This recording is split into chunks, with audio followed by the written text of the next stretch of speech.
하나님 말씀을 함께 받겠습니다. 시편 34편입니다.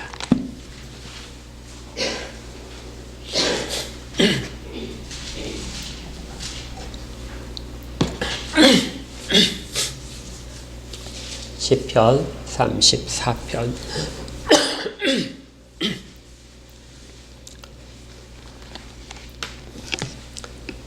시편 34편을 우리 1절부터 마지막 절까지 교대로 다 읽겠습니다. 1절을 제가 읽을게요. 하나님의 말씀을 받으십시오. 내가 여호와를 항상 송축하며 내 입술로 항상 주를 찬양하리이다.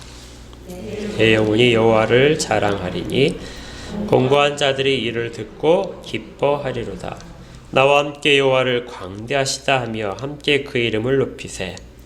내가 여호와께 간구하매 내게 응답하시고 내 모든 두려움에서 나를 건지셨도다. 그들이 주를 앙망하고 광채를 내었으니 그들의 얼굴은 부끄럽지 아니하리로다. 이 공고한 자가 부르짖음에 여호와께서 들으시고 그의 모든 환난에서 구원하셨도다. 여호와의 천사가 주를 경외하는 자를 둘러 진치고 그들을 건지시는도다. 너희는 여호와의 선하심을 맛보아 알지어다. 그에게 피하는 자는 복이 있도다. 너희 성도들아 여호와를 경외하라. 그를 경외하는 자에게는 부족함이 없도다. 젊은 사자는 궁핍하여 줄일지라도 여호와를 찾는 자는 모든 좋은 것에 부족함이 없으리로다. 너희 자녀들아 와서 내 말을 들으라. 내가 여호와를 경외하는 법을 너희에게 가르치리로다. 생명을 사모하고 연수를 사랑하여 복받기를 원하는 사람이 누구뇨? 네 혀를 악에서 금하며 네 입술을 거짓말에서 금할지어다. 악을 버리고 선을 행하며 화평을 찾아 따를지어다. 여호와의 눈은 의인을 향하시고 그의 귀는 그들의 부르짖음에 기울이시는도다. 여호와의 얼굴은 악을 행하는 자를 향하사 그들의 자취를 땅에서 끊으려 하시는도다. 의인이 부르짖음에 여호와께서 들으시고 그들의 모든 환난에서 건지셨도다.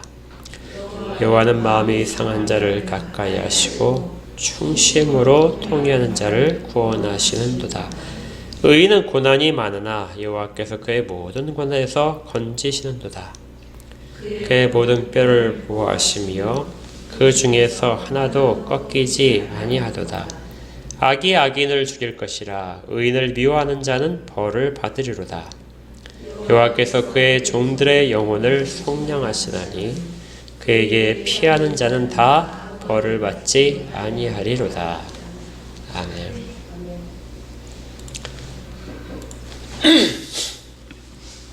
오늘도 하나님의 말씀을 통해서 은혜가 충만하시기를 축복합니다.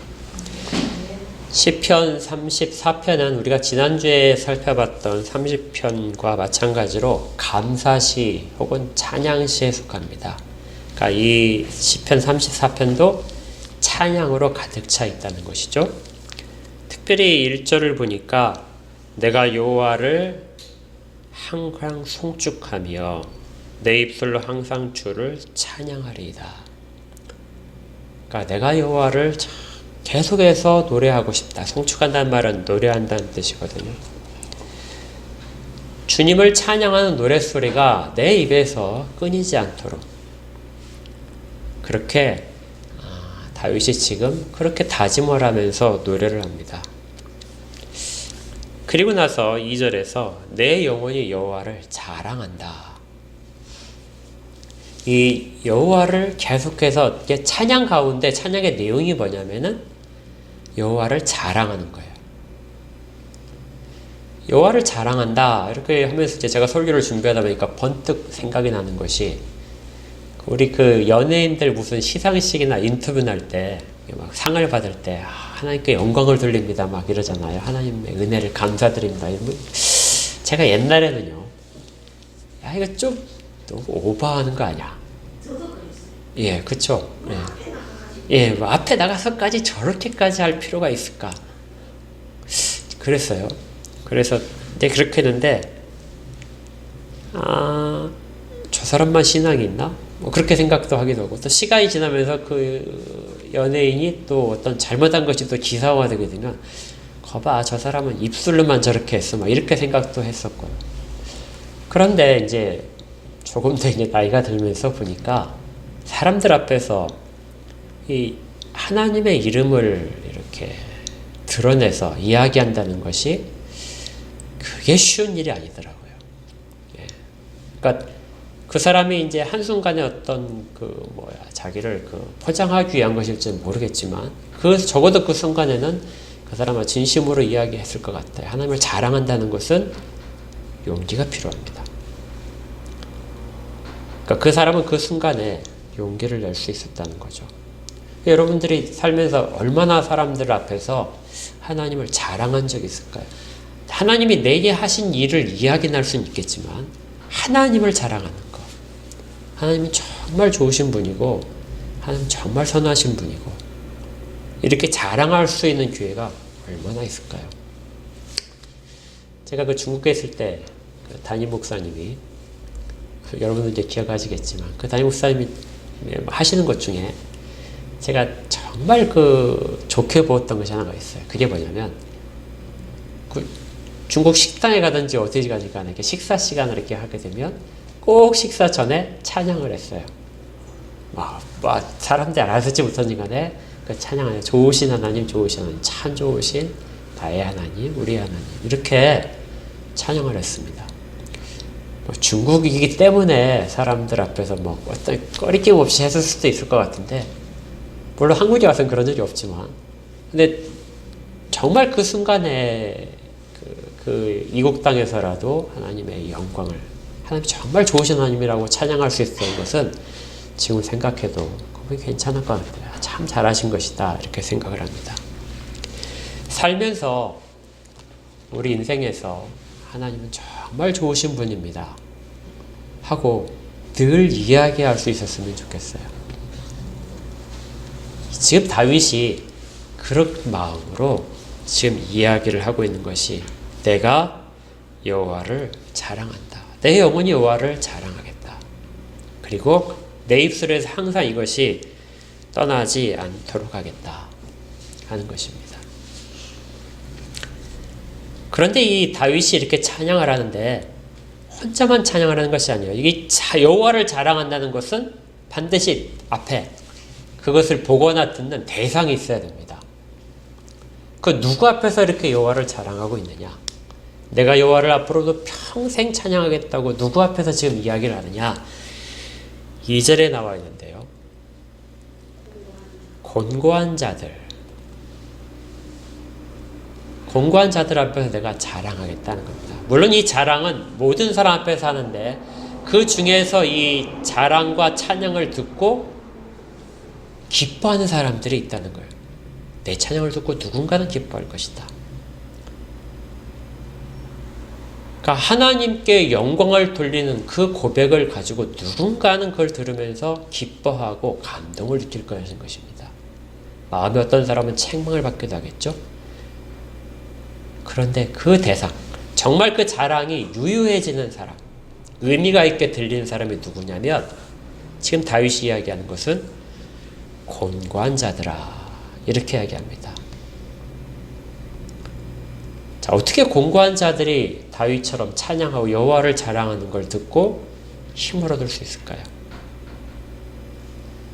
여기서 곤고한 사람은 우리 쉽게 생각하게 되면 좀 힘든 세상 일 가운데 힘든 사람이겠구나. 마음이 좀 되게 힘들겠구나. 이렇게 생각할 수 있는데요. 이것보다 사실은 더 낮은 표현입니다. 그러니까 우리는 좋게 표현을 하는데 다른 성경 번역서 보니까 비천한 자들아 이렇게 비천한 사람아. 그러니까 뭐죠? 다 잃어버리고 쫓겨다니는 사람들. 다른 말로 이 원어성어는 이제 아나우라고 하는데 이 단어는 가난한, 고통받는 이런 뜻이에요. 그러니까 정말 힘들어하는 사람들아. 이걸 보고 내 찬양을 들으면서 뭐라 하냐면 같이 기뻐하자. 3절에 이렇게 권유를 합니다. 이런 정말 힘든 사람들은 내 찬양을 듣고 나와 함께 여호와를 광대하시다 하며 함께 그 이름을 높이세. 나와 함께 찬양하자. 우리가 알고 있는 다윗은 왕이고 권세 있고 지혜로운 사람입니다. 근데 그런 사람이 앞에 나서서 자, 여러분 나와 함께 이렇게 찬양합시다. 여러분의 마음이 공고하더라도 기뻐하며 찬양합시다 하고 이야기를 하고 있는데 밑에 사람들은 지금 아주 가난한 사람들이에요. 희망이 없는 사람들. 그 사람들이 그 이야기를 듣고 과연 찬양을 할 수 있을까요? 어떤 굉장히 사회적으로 막 잘 나가고 막 어떤 대기업체를 소유한 그 사람이 사람들 정말 노숙자들한테 가가지고 여러분 나와 함께 하나님을 찬양합시다 하면 사람들이 쉽게 받을까요? 높아진 사람이야 그럴 수 있겠지만 낮은 사람들이 너는 그렇지만 나는 지금 그럴 수 없어. 나는 정말 힘들어. 이렇게 이야기를 하지 않을까요? 그런데 그것이 사람들 앞에 들릴 수 있는, 사람들 귀에 들려줄 수 있는 이유가 있습니다. 왜냐하면 다윗이 그 시기를 겪었기 때문이죠. 다윗이 이 비천한 사람들, 곤고한 사람들의 입장에 오랫동안 처해져 있었습니다. 여러분 우리가 사무엘상을 보면서 하지만 다윗이 얼마나 쫓겨다니고 얼마나 없이 살았고 그렇게 했습니까? 떡이 없어서 제사장들이 먹다 물려놓은 떡 한 덩어리 그것 좀 다오 하고 사정을 할 정도 아니었나요? 그리고 다른 사람의 타작마당에 가서 우리가 너희들을 좀 도와줬으니까 우리 먹을 것을 좀 다오 이렇게 하고 또 심지어 약탈을 하면서 그렇게 살아가야 됐던 그런 시기를 다 겪었죠. 그것이 4절에 있습니다. 4절이 자기의 그 시절들을 이야기하는데 내가 여호와께 간구하며 내게 응답하시고 내 모든 두려움에서 나를 건지셨도다. 이미 과거에 자기가 경험을 했던 거예요. 두려움 속에 내가 있었다. 더 적나라한 표현은 6절에 나옵니다. 이 곤고한 자가, 이 곤고한 자는 지금 듣는 사람이 아니라 누구죠? 다윗이 나요. 자기를 보라면 이 곤고한 자, 내가 곤고했던 자이기도 한데 또 지금 현재도 내가 곤고한 자예요. 그러니까 다윗이 이 곤고한 자가 내가 부르짖음에 여호와께서 들으셨다. 그의 모든 환난에서 구원하셨다. 마치 자기가 다른 사람인 것처럼 그렇게 3인칭으로 표현하면서 내가 모든 환난 가운데 있었는데 하나님 구원하셨다. 그러니까 다윗도 곤고한 사람들한테 지금 이야기를 하는데 나도 당신들과 다를 것이 없는 사람이었습니다. 하고 이야기를 하는 거예요. 나중에 이 시를 사람들이 다윗의 후손들이 쭉 읽으면서 다윗이 어떤 순간에 있었는가를 다 회상을 할 수 있는 겁니다. 그리고 나서 이제 다윗이 함께 찬양하자 하는 이유를 이야기하게요. 왜 당신이 지금 곤고한 처지에 있다 할지라도 왜 찬양을 할 수 있는가? 다윗이 그 곤고한 상황에서 벗어난 경험을 했기 때문에 나는 벗어났다. 거기 고통 속에 결코 매여 있지 않았다. 내가 어떻게 벗어났냐면 내가 여호와께 간구했기 때문이다. 4절에 이렇게 돼 있었죠. 모든 두려움에서 나를 건지셨는데 그 앞에서 한 행동이 뭐냐면 내가 여호와께 간구했다. 간구했단 말은 간절히 찾았다는 겁니다.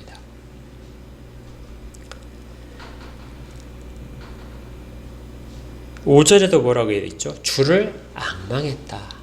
주를 바라보았다는 것입니다. 그리고 6절에서는 부르짖었다. 그러니까 다윗은 하나님께 부르짖었어요. 이 곤고한 자가 계속해서 하나님께 부르짖었더니 그때 하나님이 들으셨다는 겁니다.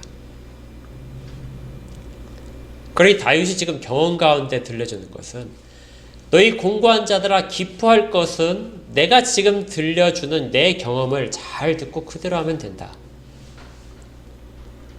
내가 너희들과 똑같이 어쩌면 너희들보다 더 궁핍한 상황에 있었을 수 있었는데 내가 하나님을 찾고 부르짖었다.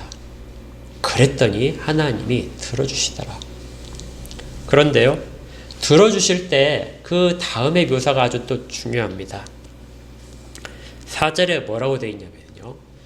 나를 두려움에서 건져주셨다가 아니고요. 그 앞에 뭐라고 되어 있죠? 나를 모든 두려움에서. 하나님은 건져주시되 부분적으로 건져주시는 것이 아니라 어떻게 건져주세요? 모든 두려움에서 건져주신다. 또 5절에 뭐라고 되어 있냐면 나를 부끄럽지 않게 했다. 근데 부끄럽지 않은 이유가 뭐냐면요. 그 앞에 있는 것처럼 광채를 내게 했다. 와, 저 사람 정말 대단해졌다. 이렇게 이야기할 정도로 광채를 낼 정도로 그렇게 해서 나를 사람들 앞에서 부끄럽지 않게 만들었다. 그러니까 우리가 기대하는 것 이상으로 하나님은 더 좋은 것들로 채우신다는 것이죠. 그리고 6절에도 또 그래요. 환난에서 구원하시는데 어떻게 구원하세요? 앞에? 모든 환난에서 구원하신다. 그러니까 하나님은 하나님께 부르짖는 자가 그 고통 속에서 하나님을 찾고 찾을 때 하나님이 그에게 모든 것들에 응답하시는데 그가 예상하지 못한 부분까지를 포함해서 그를 정말 사람들 앞에서 드러나게 만드실 수 있는 그렇게 응답하신다는 것입니다.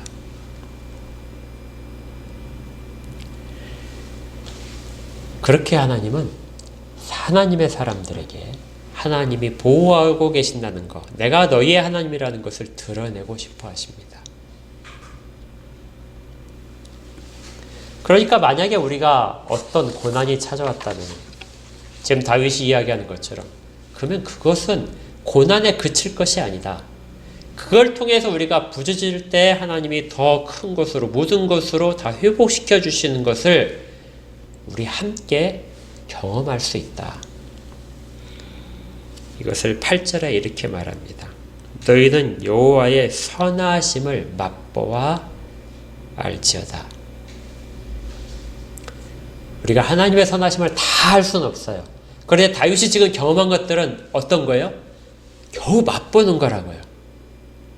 겨우 맛보는 것임에도 불구하고 다윗이 이렇게 하나님을 자랑할 수 있는 것은 하나님이 그런 것들을 다윗에게 이미 경험케 하시고 더 큰 것들이 약속된 것을 보게 하시기 때문인 것입니다. 공고함에 매여 있을 때는 그것이 결코 벗어날 수 없는 수렁처럼 보이는데요. 그런데 다윗이 막상 그것을 경험하고 보니까 야, 이것은 고통이 아니라 오히려 은혜였구나. 다윗의 관점, 생각하는 관점이 바뀐 것을 보여줍니다. 고통 속에 있을 때는 고통 자체에 매여 있는데 그 가운데 하나님을 찾는 모든 사람들에게는 고통이 고통이 아니라 하나님의 부르심이라는 것을 알게 되는 거예요. 비참함이라는 것은 비천에 처하게 하는 것은 하나님이 하나님의 사람들을 만나고 싶어 할 때 하나님이 하나님의 사람들의 목소리를 듣고 싶을 때 그때 마련하시는 환경이라는 것입니다. 그러면 사람들이 그 비천함 속에서 결국 하나님을 찾을 수밖에 없을 때 하나님은 그 목소리를 들으시고 만족해 하시며 그 사람들에게 약속하신 복들을 내려주신다는 거예요. 그러니 다윗은 환난 속에서 발견한 것이 그리고 나중에 시간이 지나서 깨닫는 지혜가 뭐냐면 아, 하나님은 나를 찾고 계셨구나. 내 목소리를 듣고 싶으셨구나. 하나님만 의지하도록 그렇게 질투하셨구나. 이것을 발견하게 됩니다. 그래서 이것이 가장 지혜로운 것이고요. 이렇게 하나님만 의지하는 것을 우리가 겸손이라고 합니다.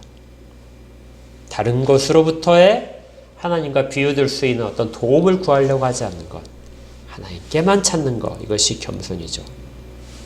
그런데 정말 놀라운 일은요. 아까 우리가 살펴봤던 그 곤고함이라는 단어 있잖아요. 이 아나우라는 이 원어가 가난하고 비천하고 고통스러운 것, 이걸 뜻하는데 이 단어에 또 다른 뜻이 있어요. 그게 뭐냐면 겸손하다, 온유하다는 뜻입니다. 놀랍죠? 히브리인들의 지혜가. 히브리인들은 한 단어 속에 고난과 비천함과 그리고 하나님 앞에 겸손함과 온유함을 동시에 담아냈단 말이죠. 그걸 알고 있었던 것이에요. 그래서 우리가 잘 아는 그 모세에 대한 비유가 있습니다. 모세에 대한 이야기가 민수기 12장 3절에 이렇게 있는데요. 이 사람 모세는 온유함이 지면의 모든 사람보다 더했다. 그러니까 모세의 별명은 온유한 사람이에요. 이 땅 가운데 어떤 사람보다도 더 온유하다. 그러니까 이걸 생각할 때, 야, 모세는 정말 마음이 부드러운 사람이구나. 이 온유함이라는 것이 그렇잖아요. 그런데 이 아나우라는 단어가 여기 쓰이면서 모세가 사람들 앞에서 부드러운 사람이라는 뜻이 전혀 아닙니다. 그는 하나님 앞에서 겸손하고 끝까지 하나님을 찾은 사람이란 뜻이에요. 그런데 모세가 언제 하나님을 찾은지 아세요? 모세가 120년 인생을 사는데 80세까지 하나님을 전혀 찾은 적이 없습니다. 그는 그냥 자기가 옳은 대로 생각하고 행동했어요. 왜냐하면 자기가 똑똑했거든요. 애굽의 왕궁에서 모든 교육, 좋은 교육을 다 받고, 그리고 자기 마음 가운데 자기 민족에 대한 사랑도 나중에 생기게 되고, 그래서 더 좋은 것을 택해서 갈 수 있었고, 자기가 항상 옳다고 생각을 했습니다. 쉽게 깨지지 않았겠죠. 하나님께 전혀 구한 적이 없어요. 그런데 그의 나이 80세 때 하나님이 찾아오셨어요. 찾아오셔서 모세를 부르셨습니다. 그리고 보내시죠. 그때 이후로 모세가 하나님을 찾기 시작합니다. 그리고 나서 나중에는 하나님과 대화하는 사람이 되고 하나님의 얼굴을 마주하며 구하고 응답받는 사람이 되죠. 친밀함이 생기는 것입니다. 그런데 그는 이렇게 하나님을 찾는 사람, 하나님께만 의지하는 사람이 되었기 때문에 이 상황을 보면서 민수기에서 모세는 온유하다 이렇게 이야기를 하는 것입니다. 모세가 당했던 곤란은 우리가 보통 사람이 생각하는 것보다 훨씬 큰 것이었을 것입니다. 자기 백성들에게 자기가 백성들을 위하여 모든 것들을 바치고 백성들을 위기에서 구해내도 불구하고 백성들은 수시로 모세를 배반을 하고 시기하고 모세로부터 떠나려고 하죠. 근데 그 모든 것들을 모세가 감내할 수 있었던 것은 그것들을 가지고 하나님 앞에 섰기 때문입니다. 하나님 앞에 서는 자, 이런 사람이 온유한 사람이고, 그가 고난 중에 있더라도 그 사람은 지금 하나님 앞에서 고난에 처한 사람이 아니라 온유한 사람으로 서게 되는 거죠. 그래서 이 단어 속에 두 가지 뜻이 다 들어있는 것입니다. 바울도 비슷한 고백을 했어요. 사도행전에서 바울이 이런 고백을 한 적이 있습니다. 사도행전 20장 18절을 보게 되면요, 바울이 이제 나중에 내가 예루살렘으로 가야 되겠다 하고 이제 감동을 받고 나서 출발을 했습니다. 그리고 중간에 밀레도라는 곳에 잠시 머물게 되는데 거의 다 바울이 가장 오랫동안 사역했던 에베소 지역이 근처에 있었어요. 그래서 거기 잠시 머물면서 에베소에 있는 장로를 청했습니다. 그 사람들 앞에서 이제 고별 인사, 고별 설교를 하는데 이렇게 이야기를 해요. 20장 18절에 오매 그들에게 말하되 아시아에 들어온 첫날부터 지금까지 내가 항상 여러분 가운데서 어떻게 행하였는지를 여러분도 아시는 바입니다. 그 다음에 19절에 곧 모든 겸손과 눈물이며 유대인의 관계로 말미암아 당한 시험을 참고 주를 섬긴 것입니다. 근데 여러분들은 어떻게 섬겼냐면 겸손과 눈물로 섬겼고 시험을 참아내고 주에게 의지하면서 지냈던 것들을 여러분들이 아십니다. 제일 처음에 뭘 얘기해요? 겸손입니다. 내가 여러분 앞에서 서 있던 것은, 보여줬던 것은 사실은 겸손밖에 없었습니다. 아무것도 모르는 사람들 앞에서 다윗이 어떻게 그 시기를 지탱될 수 있었는가? 바로 겸손이죠. 이 단어가 아까 모세에게 말했던 온유함이고요. 그것이 모든 고난 속에서 하나님 앞에 서는 것입니다. 나는 하나님 앞에만 섰습니다. 현실의 어려움을 보지 않고 나는 하나님 앞에 섰습니다. 이것이 바울이 그 사역을 담당할 수 있는 가장 큰 힘이 되었던 것입니다. 시편 119편에는 이런 아주 유명한 구절이 있죠. 고난당한 것이 내게 뭐라고요? 유익이다. 그를 통해서 뭐를 알아요? 내가 주의 율례들을 배우게 되었다. 하나님의 말씀들, 사람들 앞에 복과 저주를 선포하신 하나님의 말씀들을 내가 비로소 이해할 수 있었다. 복이라고 하는 것은 하나님을 찾는 것으로부터 시작되는 것임을, 내 마음대로 했을 때는 저주가 있겠지만 하나님을 찾음으로써 복이 시작되는 것을 비로소 내가 알았다. 그래서 고난이 내게 유익이 되었다. 고난이 유익이 되고 지혜가 될 수 있는 것은 반드시 중간에 하나님께 부르짖는 것, 그 과정이 있을 때뿐입니다.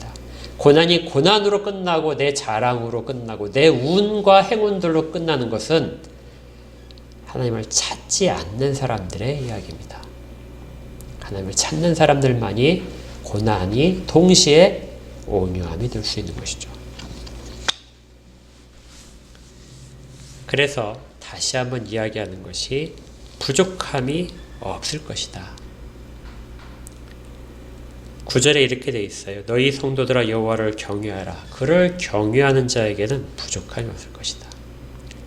하나님을 찾고 하나님께 부르짖고 그리고 그 길에서 하나님의 지혜를 발견하게 되는 사람들이 여호와를 경외하는 사람들인데 그 사람들에게는 결코 부족함이 절대로 없을 것이다. 그 사람들에게는 10절에서 젊은 사자는 궁핍하여 줄일지라도 젊은 사자는 항상 배부릅니다. 왜냐하면 그는 언제든지 사냥을 할 수 있으니까요.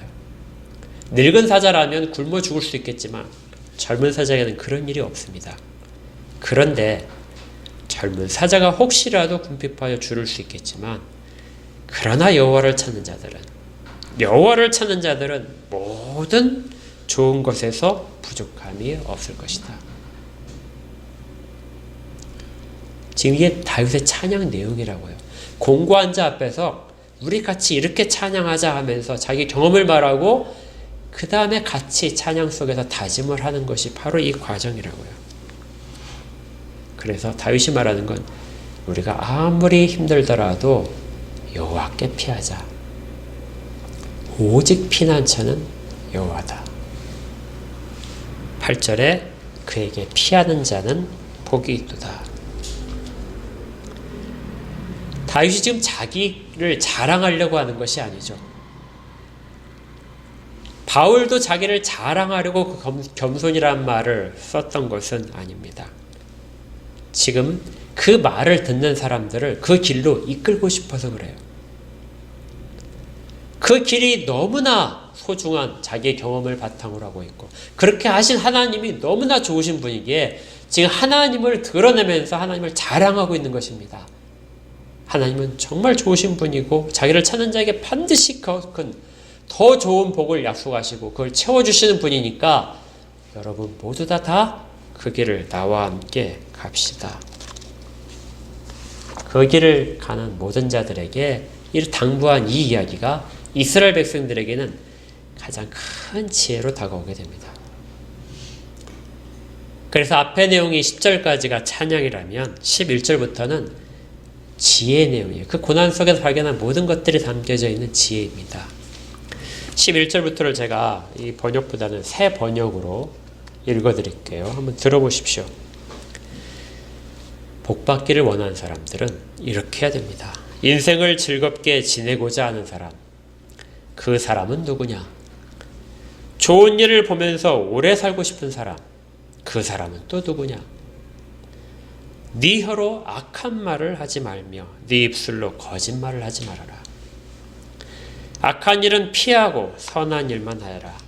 평화를 찾기까지 있는 힘을 다하여라. 주님의 눈은 의로운 사람을 살피시며 주님의 귀는 그들이 부르짖는 소리를 들으신다. 주님의 얼굴은 악한 일을 하는 자를 노려보시며 그들에 대한 기억을 이 땅에서 지워버리신다. 의인이 부르짖으면 주님께서 반드시 들어주시고 그 모든 진화에서 반드시 건져주신다. 주님은 마음이 상한 사람에게 가까이 계시고 낙심한 사람을 구원해 주신다. 의로운 사람에게는 고난이 많지만 주님께서는 그 모든 고난에서 그를 건져 주신다. 20절은 우리가 한번 이 성경대로 한번 읽어볼까요? 20절은 시작. 그의 모든 뼈를 보호하시며 그 중에 하나도 꺾이지 아니하도다. 이건 주님께서 십자가 달려 죽으심에 대한 사도들의 기록에서 나와 있던 고백이기도 합니다. 모든 뼈 하나라도 상하지 않게 그렇게 하나님께서 지켜주신다. 제가 손가락 골절을 당하다 보니까 이 뼈가 부러진다는 거, 물론 이제 옛날에 다른 것도 있었지만 뼈가 부러진다는 것이 이게 쉬운 일이 아니더라고요. 그 고통이, 그리고 나중에 그 후유증이 상당히 갑니다. 그런데 전혀 뭐예요? 전혀 그런 일이 벌어지지 않을 것이다. 주님이 약속을 하시는 거예요. 그러니까 실제적으로 하던 것이 아니라 상징적으로 내가 너를 정말 머리털 하나까지도 내가 다 보호하겠다. 그렇게 약속하시는 시인의 노래 내용입니다. 악인은 그 악함 때문에 끝내 죽음을 맞고 의인을 미워하는 사람은 반드시 마땅한 벌을 받을 것이다. 주님은 주님의 종들의 목숨을 건져주시니 그를 피난처로 삼는 사람은 정죄를 받지 않을 것이다. 이걸 이제 어떤 신학자가 이렇게 요약을 했더라고요. 인생의 고난들은 하나님의 백성을 압도해서는 안 되며, 그러니까 하나님의 백성들의 인생의 고난 앞에서 압도당해서는 절대 안 된다는 것이죠. 그들은 기도를 통해 이 고난에서 건짐을 반드시 받을 것이다. 찬양을 통해서 다른 사람들에게 믿음으로 살고 하나님의 선하심을 체험하도록 교훈할 수 있다. 고통 가운데 그 가운데 나를 억눌릴 수 있도록 내버려 두지 않고 부르짖으면 이 모든 것들이 다 바뀌어서 하나님의 건지심을 받을 것이고, 또한 그걸 경험을 바탕으로 해서 노래하는 그 찬양을 통해서 다른 사람이 듣고 하나님의 선하심을 다시금 체험할 수 있게 될 것이다. 그런데요, 그런데 마지막으로 한 가지 더 살펴볼 게 있습니다. 그것이 뭐냐면 다윗이 이 시를 언제 지었느냐 하는 거예요. 어떤 순간에 이걸 사람들 앞에서 하고 같이 찬양하자 하고 말하는가 하는 겁니다. 우리 1절 앞에 거기 표제가 써 있어요. 표제에 뭐라고 되어 있냐면 다윗이 아비멜렉 앞에서 미친 채 하다가 쫓겨나서 지은 시.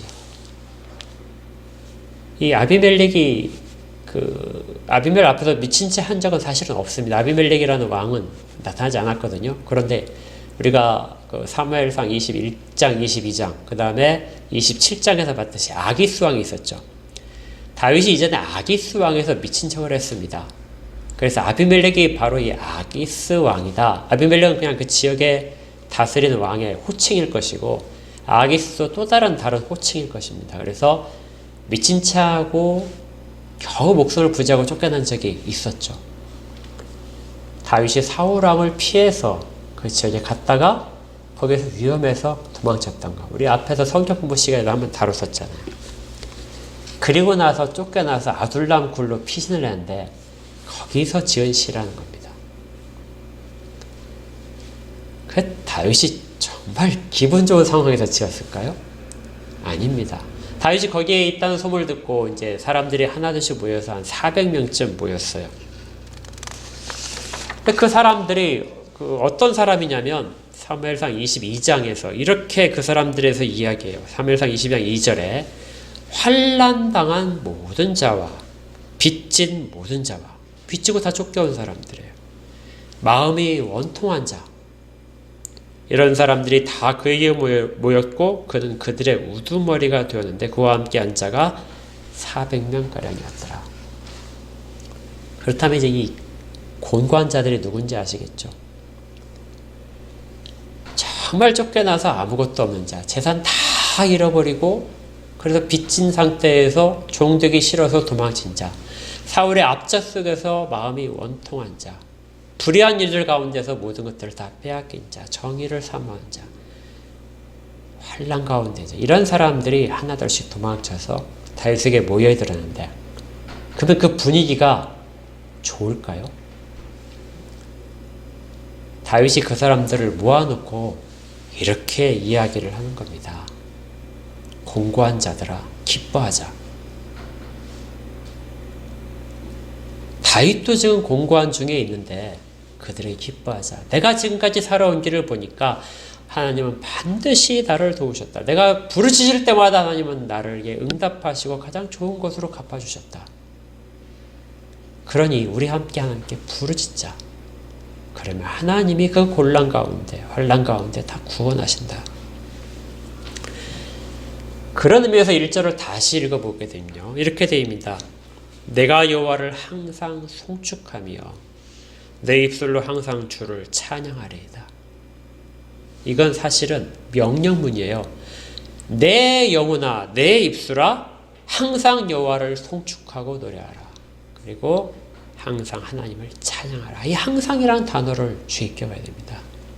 언제나 항상 내 상황이 좋을 때였든지 나쁠 때든지 지금 암담한 상황 속에서도 항상 내가 골리앗과 싸워서 이길 때에도 여기에 포함되죠. 앞으로 내가 나중에 하나님이 회복시켜 주셔서 왕이 되었을 때에도 항상 환경 가운데 매이지 않고 나의 찬양은 계속해서 이어질 것이고 그 내용도 달라지지 않을 것이다. 항상 내 입술아 여호와를 찬양하고 내 영혼아 항상 하나님을 송축하고 노래하라. 내가 항상 여호와를 자랑할 것이다. 그러니 너희 공고한 자들아 이 이야기를 듣고 나와 함께 찬양하자. 저도 여러분에게 이렇게 같이 권유를 하고 싶습니다. 저 스스로도 다짐을 하면서 나의 영혼아 항상 하나님을 찬양하고 노래하자. 내가 하나님을 항상 자랑하자. 그리고 여러분도 저와 함께 이 일을 같이 하십시다. 항상 하나님을 자랑하십시다. 우리 주 예수 그리스도를 자랑하십시다. 자랑하지 않을 이유가 살펴보니까 아무것도 없어요. 그분과 같은 사람이, 그분과 같은 일을 하신 분이 어디 있습니까? 그 온 천지에 우리를 그만큼 사랑하시는 분이 어디 있어요? 우리를 위해서 모든 것들을 아낌없이 내주신 분이 어디 있습니까? 온 천하 만물을 다스리는 분이 그 외에 어디 있습니까? 그러니 당연히 그분을 자랑할 만하죠. 정치인 어떤 사람 내가 알고 있다고 자랑할 것이 아니라 내가 우리 주 예수 그리스도를 알고 주님도 나를 아신다.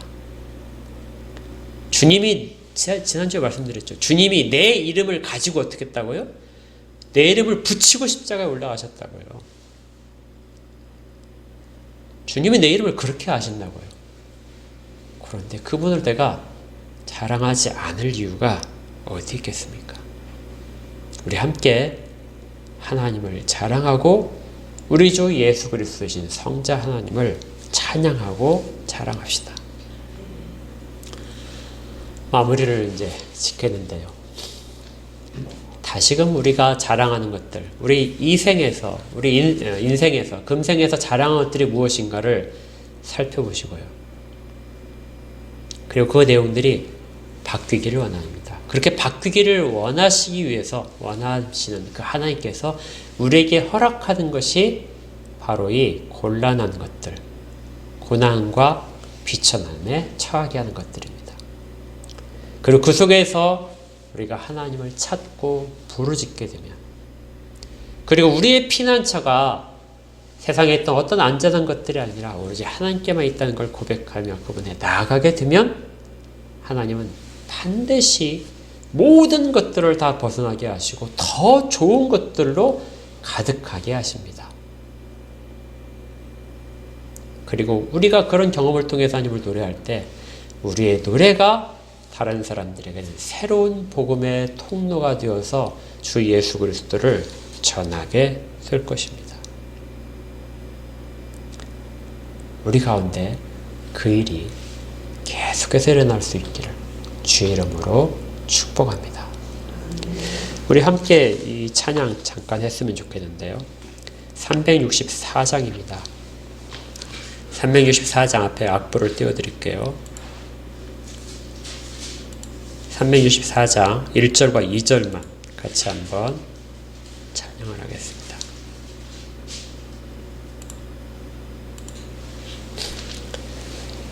함께 찬양할게. 가사를 잘 생각하시면서 다윗이 했던 상황을 한번 생각해 보십시오. 내 기도하는 이 시간 그때가 가장 즐겁다. 이 세상 근심 걱정에 얽매인 나를 부르사 내 진정 소원 주 앞에 낱낱이 바로 하래요. 큰 불행 당해 슬플 때 나 위로 받게 하시네. 2절입니다. 내 기도하는 그 시간 내게는 가장 귀하다. 저 광야 같은 세상을 끝없이 방황하면서 위태한 길로 나갈 때 주께서 나를 이끌어 그 보좌 앞에 나아가 그 은혜 받게 하시네. 아멘. 이것이 우리의 고백이 되기를 바랍니다. 자, 마음을 하나님 앞에, 말씀 앞에 세우시면서 우리 함께 기도하겠습니다. 하나님, 가장 선하시고 또 가장 좋으시고 저희들에게 하나님의 음성을 듣고 싶어하는 마음을 허락하시며 그것을 통해서 저희들의 음성을 또 듣고 싶으시는 그 주님의 그 마음을 깨닫습니다. 그래서 그 일을 위하여 주시는 고난이 더 이상 저희들에게 수렁이 아니라 복이 됨을 발견합니다. 하나님을 찾게 하시고 약속된 고난과 함께 있는 겸손함과 온유함을 발견케 하여 주시옵소서. 그래서 다윗처럼 사람들 앞에서 함께 찬양하고 함께 노래하고 하나님을 자랑하는 우리 주 예수 그리스도의 이름밖에는 자랑할 것이 없는 사람들로 저희를 다 세워주시기를 원합니다. 그렇게 입술의 고백을 받아 주시옵소서. 예수 그리스도 이름으로 기도합니다. 아멘.